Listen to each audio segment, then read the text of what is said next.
यो इतका इतका डाव पुरा करू द्या बस.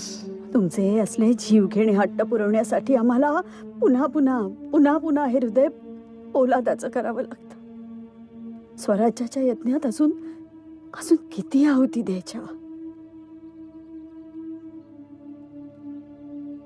आऊसाहेब, बहिर्जींनी केलेल्या मुकबिरीप्रमाणे कोकणातून आणि घाटावरून पळवून नेलेल्या लेकीबाळींना पन्हाळ्यावरूनच जंजिऱ्याला सिद्धीकडे पाठवण्यात येतं आणि जंजिऱ्या मार्गे त्यांना थेट रुमशाम पावेतो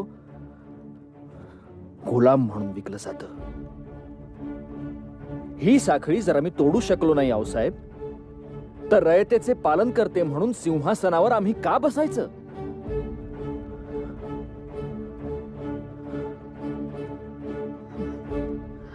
ठीक आहे.